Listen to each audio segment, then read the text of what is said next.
Assalamu alaikum. Today's topic on which we are discussing is social competence. यानी आज का जो टॉपिक है वो है कि आप अपने आप को सोशली कितना कॉम्पिटेंट समझते हैं। ये टॉपिक ज़रूरी क्यों है? मेरे पॉइंट ऑफ व्यू से ये ज़रूरी इसीलिए है क्योंकि इससे पता चलता है कि सोसाइटी के अंदर, मुआशरे के अंदर आपकी क्या वैल्यू है। और अगर आपकी वैल्यू सोसाइटी के अंदर अच्छी है, इट मीन्स कि आप बिजनेस में भी अपनी रेपुटेशन बना सकते हैं, आप अपनी जॉब में भी रेपुटेशन बना सकते हैं, आप अपने घर में भी रेपुटेशन बना सकते हैं। So this is very important topic. देखने में शायद ये अजीब गरीब टॉपिक लगता हो कि सोशल कॉम्पिटेंसी कौन सा टॉपिक है, बट इसको अगर आप समझना स्टार्ट करेंगे तो ये काफ़ी हद तक आपको लिंक करेगा आपका जो डेली रूटीन लाइफ है उसमें जितने भी बाकी आपके एस्पेक्ट्स हैं लाइफ के उससे। तो सोशल कॉम्पिटेंस का सबसे पहले हम मतलब समझने की कोशिश करते हैं। सोशल कॉम्पिटेंस का मतलब ये है कि आप सोसाइटी के अंदर, मुआशरे के अंदर कितने कैपेबल हैं अपने रिलेशनशिप्स को हैंडल करने में। अब वो रिलेशनशिप्स आपके घर के अंदर के हों, आपके ऑफिस के अंदर के हों, आपके बिजनेस से रिलेटेड हों, या किसी भी और सोशल या रिलीजियस पॉइंट ऑफ व्यू से रिलेशनशिप्स हों आपके, तो किसी भी हवाले से जितने भी आपके रिलेशनशिप्स हैं और उनकी हैंडलिंग है, बेसिकली ये सोशल आपकी कॉम्पिटेंसी में आएगी। सोशल कॉम्पिटेंसी को फर्दर हम अगर अंडरस्टैंड करना चाहें तो यूँ समझ लें कि आप से लोग कितने इन्फ्लुएंस होते हैं, यानी आपसे लोग कितने मुतासर होते हैं, आप कितने लोगों के दिलों पे राज करते हैं, कितने लोग आपको लाइक करते हैं, कितने लोगों को आपकी बातें अच्छी और सही लगती हैं, वो आपको अपना रोल मॉडल मानते हैं या आपको फॉलो करने की कोशिश करते हैं। तो इस सब कुछ अगर आप समअप करें तो इसको हम नाम देंगे सोशल कॉम्पिटेंसी का। यानी आपके अंदर अपने रिलेशंस को निभाने की कितनी कॉम्पिटेंसी है, यानी आप कितने काबिल हैं अपने रिलेशंस को मैनेज करने में, अपने माशरे के पॉइंट ऑफ व्यू से, अपने घर के पॉइंट ऑफ व्यू से, अपने ऑफिस के हवाले से, या अपने जो बिजनेस आपका रन कर रहे हैं उसमें। तो सबसे पहले अगर आप चाहते हैं कि आपकी सोशल कॉम्पिटेंसी बढ़े तो आप जो पहला पॉइंट है इसमें ज़रूरी पॉइंट वो ये है कि स्टार्ट अंडरस्टैंडिंग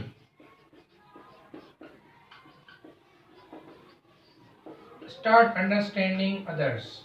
जो सबसे पहला पॉइंट है वो ये है कि आप लोगों को, दूसरे लोगों को समझना स्टार्ट कर दें। अगर आप लोगों को समझना स्टार्ट कर देते हैं तो आप अकॉर्डिंगली सिचुएशन को हैंडल करना आहिस्ता आहिस्ता सीखते जाएंगे। अच्छा, अंडरस्टैंड करने से मुराद क्या है? लोगों को अंडरस्टैंडिंग में हमने क्या अंडरस्टैंड करना है लोगों का? तो आपने अंडरस्टैंडिंग से ये समझ लेना है कि लोगों की फीलिंग्स क्या हैं, उनके एहसासात क्या हैं, वो कौन सी उनकी नीड्स कौन सी हैं, या उनके कंसर्न्स कौन कौन से हैं।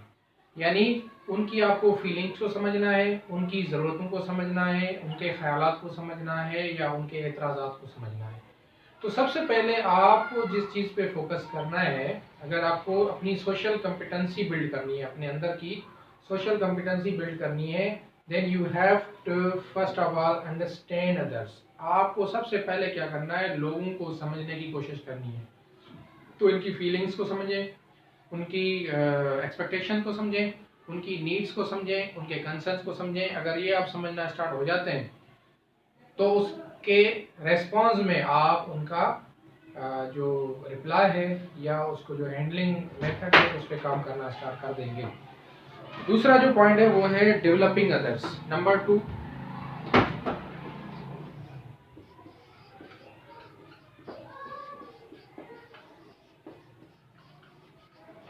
देखें, अगर आप लोगों को समझना स्टार्ट कर देते हैं, उनकी ज़रूरतें, उनकी एक्सपेक्टेशन आपको समझ आ जाती हैं, तो आप जो कर सकते हैं दूसरा स्टेप है वो ये है कि आप लोगों की डेवलपमेंट पे काम करें, यानी हेल्प अदर्स टू ग्रो। आप लोगों को ग्रो कैसे कर सकते हैं? फॉर एग्जांपल, आपके अंडर लोग जो काम करते हैं उनकी आप स्किल्स में डेवलपमेंट का एक प्लान बना सकते हैं, उनकी स्किल्स डेवलप कर सकते हैं। फॉर एग्जांपल, किसी सबॉर्डिनेट की कम्युनिकेशन स्किल्स अच्छी नहीं है तो आप उनको बता सकते हैं कि हाउ टू कम्युनिकेट। किसी की एक्सेल अच्छी नहीं है तो आप उनकी एक्सेल में हेल्प कर सकते हैं, या किसी की पावर पॉइंट या कंप्यूटर रिलेटेड, सॉफ्टवेयर रिलेटेड, या कोई भी हार्ड या सॉफ्ट स्किल उसकी अगर वीक है तो आप उसको उसकी डेवलपमेंट में हेल्प कर सकते हैं। इसके अलावा आप उसको मैनेजरल स्किल सिखा सकते हैं, या आप जिस भी पॉइंट ऑफ व्यू से समझते हैं कि आपका कंसर्न पर्सन वीक है, कमज़ोर है, तो आप उसकी उसमें हेल्प कर सकते हैं। तो जब ये आप सोशली एक आपकी जड़ी में नहीं आता से सपोज, या आपका डायरेक्ट डोमेन में नहीं आता, लेकिन आप लोगों की हेल्प करना स्टार्ट कर देते हैं।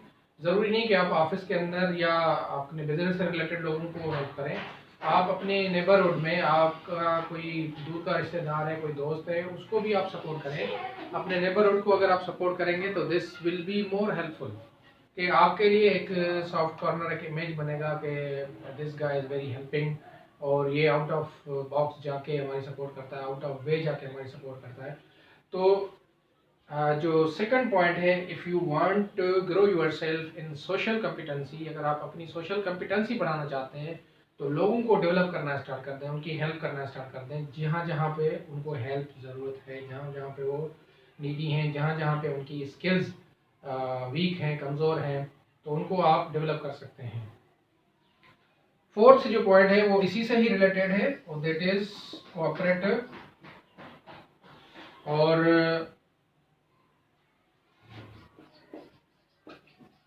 कोऑपरेटिव अगर आप रहते हैं कोऑपरेटिव विथ अदर्स, अगर आप लोगों के साथ कोऑपरेटिव रहते हैं और उनके साथ कोलैबोरेशन एक क्रिएट करते हैं, तो यहाँ से भी एक वेव निकलती है, पॉजिटिव वेव निकलती है, जो कि आपकी फेवर में होती है। तो अगर आप लोगों के साथ कोई भी उनका कोई इशू है, कोई चैलेंज है, कोई सपोर्ट उनको रिक्वायर्ड है, और आप कोऑपरेटिव है, यानी आपको पता है कि ये आप उसकी हेल्प कर सकते हैं, ये उसका मसला आप फिक्स कर सकते हैं, ये इसमें आप उसको गाइड कर सकते हैं, या whatever the level of issue is, if someone is coming to you and asking you for the help और सपोर्ट, तो उस सिचुएशन में आपको एक कोऑपरेटिव रोल प्ले करना है, एक जिससे हम कहते हैं ताउन करना, यानी आप उसका मसला हल करने में उसकी मदद करें। जब आप इस तरीके से उसको कोऑपरेटिव वे में हेल्प करेंगे तो अगेन ये आपके लिए एक सॉफ्ट इमेज क्रिएट करेगा अगले की नज़र में, यानी आप अगेन सोशली कॉम्पिटेंट बनते जाएंगे। लोग क्या फील करेंगे कि इनके पास जब भी हम जाते हैं कोई भी इशू लेके, तो ये बड़े पोलाइटली इसको अंडरस्टैंड करते हुए हमें सपोर्ट करते हैं, हमें गाइड करते हैं, या हमारी जो भी रिक्वायरमेंट होती है उसको फुलफिल करने की कोशिश करते हैं। तो आपने जो थर्ड पॉइंट है वो ये है कि अगर अपनी सोशल कॉम्पिटेंसी बढ़ानी है तो you have to be cooperative, और स्पेशली आपने तब कोऑपरेटिव ज़्यादा रहना है जब आपका गोल कॉमन है। मिसाल के तौर पे आप किसी ऑर्गेनाइजेशन में काम करते हैं, और तो वहाँ पे आपका गोल, चाहे वो आपके साथ डायरेक्ट या इनडायरेक्ट एम्प्लॉय कंसर्न है, बट आपकी कंपनी, आपकी ऑर्गेनाइजेशन का गोल एक ही है। तो उस गोल को अकम्प्लिश करने के लिए, मुकम्मल करने के लिए, अगर आप उसके साथ एक कोऑपरेटिव रिलेशन शो करते हैं तो दैट विल बी क्या कहते हैं, एक्सीलेंट, ज़बरदस्त। इसके अलावा अगर आप जिस सोसाइटी में रहते हैं तो नेबरहुड के पॉइंट ऑफ व्यू से सपोज करें, एक लाइफ में बहुत सारे एस्पेक्ट होते हैं। फॉर एग्जांपल आपके नेबर आपको रिक्वेस्ट करते हैं कि सर बाहर, घर के बाहर पानी बड़ा खड़ा होता है और यहाँ सिक्योरिटी का बड़ा कंसर्न है, तो हम चाहते हैं एक सिक्योरिटी गार्ड रखें या एक स्वीपर हायर करें। तो यहाँ पर आपका एक एटीट्यूड नज़र आता है कि how much cooperative you are, यानी एक अच्छा काम होने जा रहा है, एक जिससे म्यूचुअल बेनिफिट है सबको, और म्यूचुअल कंसर्न भी है, लेकिन उसमें आपका कितना रोल है इन टर्म्स ऑफ कोऑपरेटिव, कि आपने उसको कितना पॉजिटिवली रेस्पॉन्स किया, कितने कोऑपरेटिव रहे, और उस इशू में क्या आप हर्डल तो नहीं बने, क्या आप इस इशू में एक स्पीड ब्रेकर तो नहीं बने कि जो काम होने जा रहा था वो फिलहाल टेम्पररी तौर पे रुक गया या स्लो हो गया। तो जब आप किसी भी लाइफ के शोबे में, चाहे वो आपकी पर्सनल लाइफ हो, चाहे वो आपकी प्रोफेशनल लाइफ हो, चाहे आपकी बिजनेस लाइफ हो, चाहे आपकी जॉब लाइफ हो, चाहे आपकी इवन स्टूडेंट लाइफ हो, अगर आप कोऑपरेटिव रहते हैं तो आपकी पर्सनैलिटी के साथ लोग ये टेक लगाएंगे कि ही इज़ सोशली कॉम्पिटेंट, ये लोगों की फीलिंग्स को समझता है, उनकी और अपनी रेस्पॉन्सिबिलिटीज़ को फील करता है। उसके हिसाब से आपकी जो वेटेज होगी वो कॉम्पिटेंसी में बढ़ेगी। फोर्थ पॉइंट आपके पास है, दैट इज कम्युनिकेशन स्किल्स।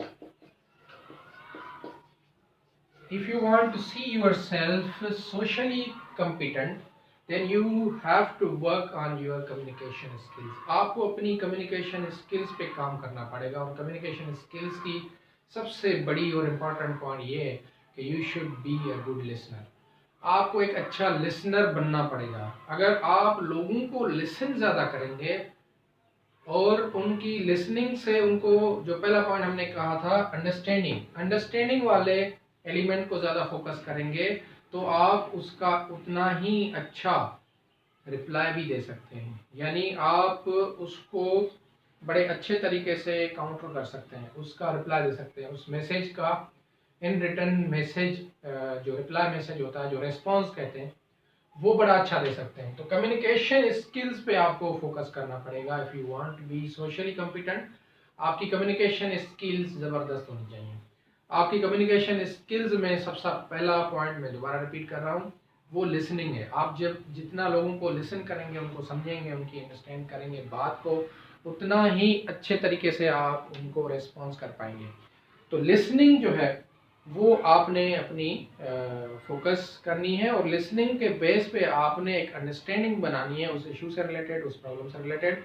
उस अंडरस्टैंडिंग को बनाते हुए आपने सिचुएशन को पॉजिटिवली हैंडल करना है।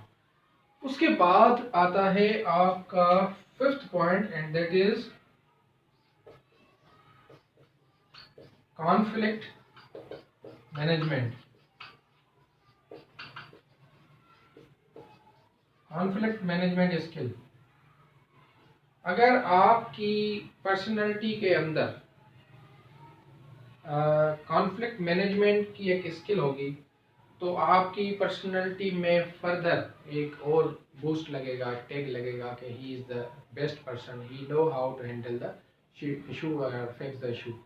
यानी आपके अंदर, अगर आपके साथ किसी भी पर्सन का एक कॉन्फ्लिक्ट आ जाता है किसी भी बात पे, तो आपके अंदर एक पर्सनैलिटी के अंदर नेगोशिएशन स्किल्स होनी चाहिए, ताकि आप उस डिसएग्रीमेंट की वजह से, जिसकी वजह से कॉन्फ्लिक्ट पैदा हो रहा है, प्रॉब्लम पैदा हो रहा है, आपकी सोच और अगले की सोच आपस में नहीं मैच हो रही, वो ख़त्म हो सके। तो इसके लिए अगेन आपके पास एक कॉन्फ्लिक्ट मैनेजमेंट स्किल का होना ज़्यादा ज़रूरी है, ताकि आप उस स्किल को यूज़ करते हुए अपनी नेगोशिएशन स्किल को बढ़ाएं, और जो भी कॉन्फ्लिक्ट क्रिएट हो रहा है, जो भी डिसएग्रीमेंट क्रिएट हो रहा है, उसको आप लोगों के साथ डिस्कस करते हुए उसको क्लोज कर सकें, फिक्स कर सकें एट द नोट ऑफ, जिसे हम कहते हैं पॉजिटिव नोट। यानी पॉजिटिव नोट के साथ आप उस कॉन्फ्लिक्ट को, उस डिसएग्रीमेंट को क्लोज कर सकें। ये आपके अंदर एक कॉन्फ्लिक्ट मैनेजमेंट स्किल आनी चाहिए। अच्छा, ये स्किल आपके पास कैसे आएगी? अगेन आपके पर्सनैलिटी के अंदर आपको जो वेरी इंपॉर्टेंट पॉइंट है ये कि लोगों को अंडरस्टैंड करना, फिर आपकी कम्युनिकेशन स्किल, फिर आपको लोगों को सुनना। जितना आप सुनते हैं लोगों को, उतना लगता है लोगों को कि आप बड़े कंसर्न हैं उनके इशू के लिए।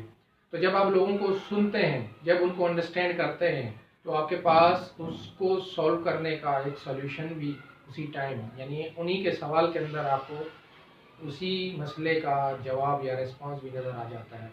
तो इसको मैं एक वर्ड में कहूँगा कि आप अपनी नेगोशिएशन स्किल्स और अंडरस्टैंडिंग स्किल्स, लोगों को अंडरस्टैंडिंग स्किल्स बढ़ाएं, और उस अंडरस्टैंडिंग स्किल और नेगोशिएशन स्किल्स के पॉइंट ऑफ व्यू से जब आप एक कॉम्बिनेशन बनाएंगे, तो that will be considered as a conflict management skill, जिसमें आप लोगों की 5 बातें सुनते हैं, उसमें से 3 पे आप एग्री हो जाते हैं, या 2 पे आप खुद एग्री हो जाते हैं, और 2 या 3 पे आप उनको एग्री करवाते हैं, और एक म्यूचुअल बीच का एक रास्ता निकलता है, जिसमें दोनों पार्टीज जिसको डिसएग्रीमेंट है, और आप जो ऑलरेडी डिसएग्रीमेंट रखते हैं, या आपको एक डिसएग्रीमेंट का कंसर्न बनाया गया है, तो वो एक बीच का सॉल्यूशन निकलता है, जिसमें 2-3 चीज़ों पे आपको नेगोशिएशन करनी पड़ती है और 2-3 चीज़ों पे आपको आपकी जो अपोजिट पार्टी होती है उससे नेगोशिएशन करवानी पड़ती है। तो ये आपके पास एक स्किल होनी चाहिए। ये अगर ये नहीं है तो आप सोशली कॉम्पिटेंट नहीं बन सकते हैं। तो ये इस पे आपको काम करने की ज़रूरत है कि आप सोशली कॉम्पिटेंट अगर बनना चाहते हैं then you should be the best conflict management person. उसके बाद सर 6th पॉइंट ये है कि आपका जो इन्फ्लुएंस है वो आपका इन्फ्लुएंस बड़ा पॉजिटिव होना चाहिए। तो इन्फ्लुएंस आपका इन्फ्लुएंस विथ कैरेक्टर, इस इन्फ्लुएंस विथ कैरेक्टर से मुराद ये है कि आपका अगर कैरेक्टर, मॉरल कैरेक्टर, उठना बैठना, बात करने का अंदाज वो अगर अच्छा होगा, आपकी जो ट्रस्ट एक ट्रस्ट होता है लोगों की नज़र में जैसे हमारे नबी करीम सल्लल्लाहु अलैहि वसल्लम की मिसाल आप ले लें तो उनको मुसलमानों के अलावा उस टाइम अरब के लोगों में जो नॉन मुस्लिम होते थे वो भी कहते थे सादिक और अमीन। यानी उनके कैरेक्टर की ये एक अजीम मिसाल है जिसकी मिसाल दुनिया में कहीं और नहीं मिलती कि उनको कोई नॉन मुस्लिम भी अपनी अमानत रखवा के जाए और अगर उनकी बात आए कि ये नबी करीम सल्लल्लाहु अलैहि वसल्लम ने बात कही है तो उसको ना मानने वाला भी कहे कि अगर उन्होंने बात कही है तो ये सही होगी। तो इस लेवल का जो कैरेक्टर होता है जब आपकी पर्सनैलिटी में बिल्ड होता है और वो लोगों तक जाता है कि इस शख्स के अंदर अमानत और ट्रस्ट और इंसानियत की बेहतरीन मिसाल है, तो यहाँ से आपकी एक कॉम्पिटेंसी बनती है, यानी सोशल आपकी कॉम्पिटेंसी बनती है। लोग आप पे एतमाद करना स्टार्ट करते हैं, लोग आप पे आपकी बात को वैल्यू देते हैं, आपको सुनना चाहते हैं, आपसे समझना चाहते हैं और मैं एक वर्ड में कहूँ कि वो आपको रोल मॉडल समझना स्टार्ट करते हैं। तो इन्फ्लुएंस इन टर्म्स ऑफ आप अपने कैरेक्टर पे आपको काम करना है कि वो क्या कोई डिसएग्रीमेंट्स हैं आपकी पर्सनैलिटी में, या कहीं पे आपने कोई वादे किए हैं, कहीं पे आपने कोई कमिटमेंट्स किए हैं जो आपने ब्रेक किए हैं या जिसको आपने फुलफिल नहीं किया। तो ये आपने अगर माजी में की भी हैं तो उनको आपने अब फिक्स करना है। यानी you have to prove yourself as a most committed person and most characterable person. आपने अपने आप को अपनी एक्शन से, अपने काम से ये प्रूव करना है कि you are the best person in terms of trust. आप पे लोग यकीन कर सकते हैं, एतबार कर सकते हैं। उसके बाद सर लास्ट पॉइंट है point number 7 and that is कि आपने लोगों को क्या करना है, आपने लोगों को इनकरेज करना है।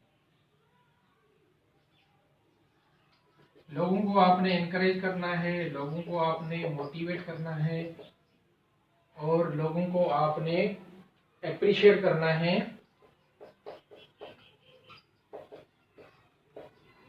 तो जब आप ये लोगों को मोटिवेट करते हैं, अप्रिशिएट करते हैं और इनकरेज करते हैं तो अगेन आपकी पर्सनैलिटी में एक सोशल वैल्यू क्रिएट होती है जो कि लोग फील करते हैं कि he is the valuable person. जब भी हम इनसे मिलते हैं तो हमें लाइफ जीने का मज़ा आ जाता है। जब भी हम इनसे मिलते हैं तो हमें एक नई उम्मीद मिलती है। जब भी हम इनसे मिलते हैं, बात करते हैं तो एक नया हौसला मिलता है।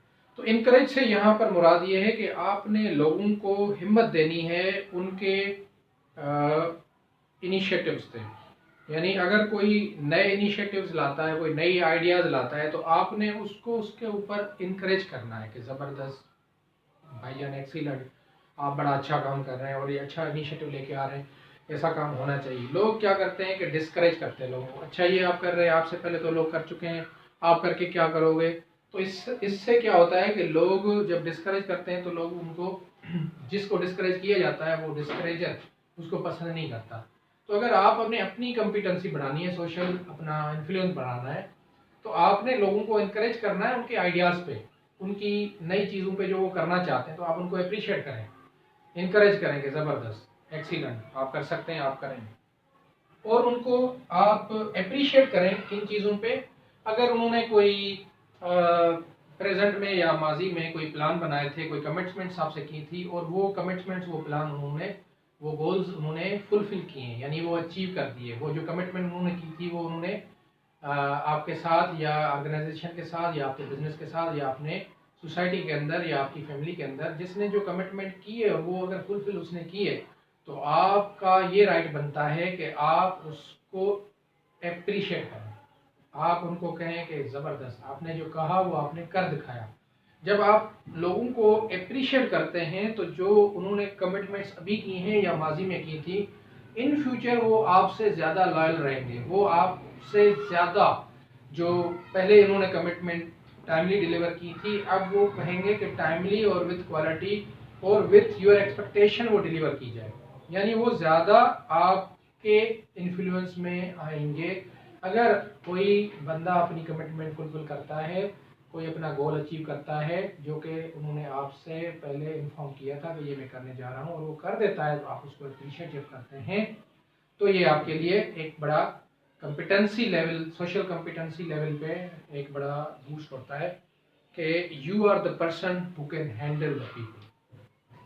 और इसमें जो मिड का पॉइंट है दैट इज मोटिवेट। आपने मोटिवेट कैसे करना है? आपने मोटिवेट उनको करना है अपकमिंग फ्यूचर चैलेंजेस पे, अपकमिंग फ्यूचर प्रॉब्लम्स पे, अपकमिंग फ्यूचर गोल्स पे, अपकमिंग फ्यूचर आपके विजन पे।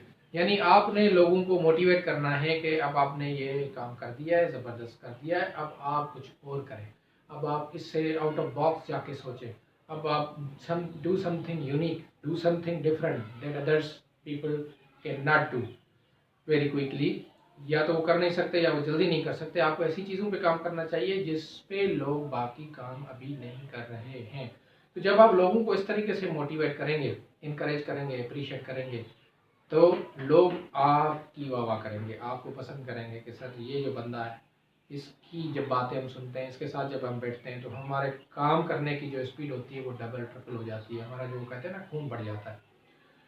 तो सोशल कॉम्पिटेंसी अगर आप अपनी बढ़ाना चाहते हैं, या अपनी टीम की बढ़ाना चाहते हैं, या अपनी फैमिली मेम्बर्स की बढ़ाना चाहते हैं, या जो आपकी सराउंडिंग में जितने भी लोग हैं जो ढीले ढीले चलते हैं, सुस्त सुस्त चलते हैं, उनकी अगर आप एक एनर्जी बूस्ट करना चाहते हैं, तो आपको अपने आप को सोशली कॉम्पिटेंट करना पड़ेगा।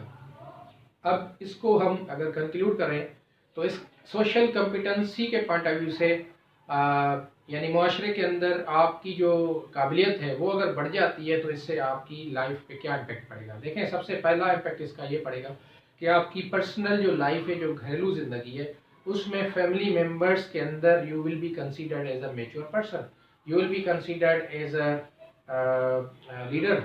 यानी आपकी जो बातें होंगी, जो एक्शन होंगे, जो बात करने का अंदाज होगा, जो प्रॉब्लम को फिक्स करने का स्टाइल होगा, उसमें आपके फैमिली मेम्बर्स आपको एक रेस्पॉन्सिबल पर्सन कंसीडर करेंगे और एक मैच्योर पर्सन कंसीडर करेंगे, और जिसकी वजह से आपको घर के अंदर वैल्यू मिलेगी। सिमिलरली आपकी अगर यही पर्सनैलिटी आपके काम में आती है, यानी जो आपकी जॉब है या जो बिजनेस में है, और जो बिजनेस का सर्किल के लोग हैं, जो बिजनेस या जॉब के सर्किल के लोग हैं, जो आपके कुलीग्स हैं, सबऑर्डिनेट्स हैं, या आपके बॉसेस हैं, जब आप उनके साथ भी इसी स्टाइल से अंडरस्टैंडिंग रोल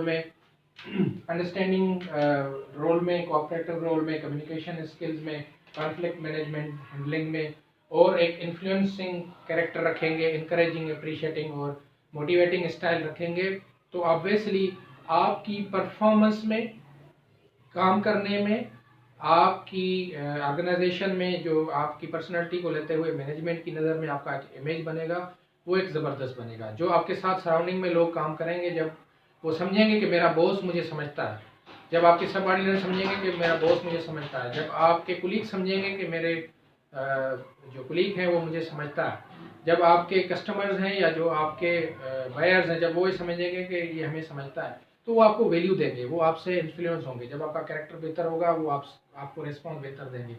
जब वो देखेंगे कि हमारा इनके साथ कॉन्फ्लिक्ट है, और वो कॉन्फ्लिक्ट जब आप रिजोल्व करेंगे विथ नेगोशिएशन स्किल्स, तो वो आपका अल्टीमेटली डायरेक्ट या इनडायरेक्टली सही आपके बिजनेस परफॉर्मेंस में, आपकी जॉब परफॉर्मेंस में उसका बड़ा पॉजिटिव इम्पेक्ट आएगा। तो अगर आप ये करते हैं तो ये आपका फैमिली के अलावा आप जहाँ काम करते हैं उसमें भी बड़ा आपको पॉजिटिव फुलफिलमेंट होगी इन terms of growth and performance.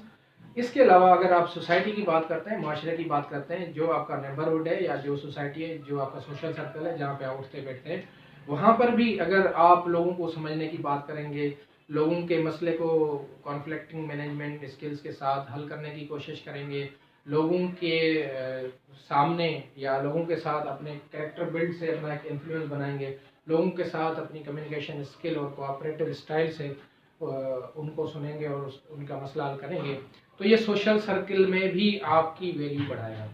तो इसीलिए ये टॉपिक इतना इम्पोर्टेंट है कि इसको अगर आप फॉलो करना स्टार्ट करते हैं और इस पे अकॉर्डिंगली अपनी पर्सनैलिटी के अंदर स्किल्स डेवलप करना स्टार्ट कर देते हैं, then you will be the man of society.